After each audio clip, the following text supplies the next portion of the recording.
यह AI impact summit 2026 जैसे अंतर्राष्ट्रीय मंच पर कांग्रेस के कार्यकर्ताओं के द्वारा जिस प्रकार से नाटकीय प्रदर्शन कर भारत की छवि धूमिल करने का प्रयास बेहद शर्मनाक है। यह सिर्फ विरोध नहीं है बल्कि देश की प्रतिष्ठा पर सीधा हमला है। कांग्रेस अब एक राजनीतिक दल नहीं बल्कि देश विरोधी एक सोच का प्रतीक बनती जा रही है।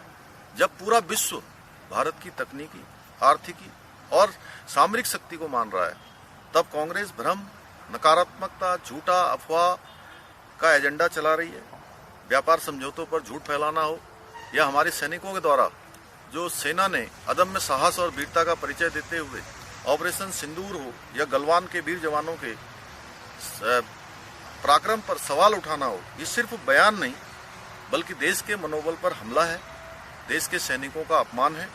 जो दल अपने देश की सेना, सुरक्षा बलों और राष्ट्रीय हितों पर सवाल उठाए, वो सिर्फ कमजोर विपक्ष नहीं होता है, वो राष्ट्रीय सुरक्षा के लिए भी खतरा बन जाता है।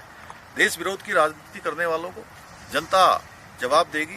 भारत झुकेगा नहीं, भारत रुकेगा नहीं, और भारत प्रतिष्ठा से खिलवाड़ करने वालों को उनको इतिहास कभी माफ भी नहीं करेगा। यह एआई इम्पैक्ट समिट 2026 जैसे अंतर्राष्ट्रीय मंच पर कांग्रेस के कार्यकर्ताओं के द्वारा जिस प्रकार से नाटकीय प्रदर्शन कर भारत की छवि धूमिल करने का प्रयास बेहद शर्मनाक है। यह सिर्फ विरोध नहीं है बल्कि देश की प्रतिष्ठा पर सीधा हमला है। कांग्रेस अब एक राजनीतिक दल नहीं बल्कि देश विरोधी एक सोच का प्रतीक बनती जा रही है।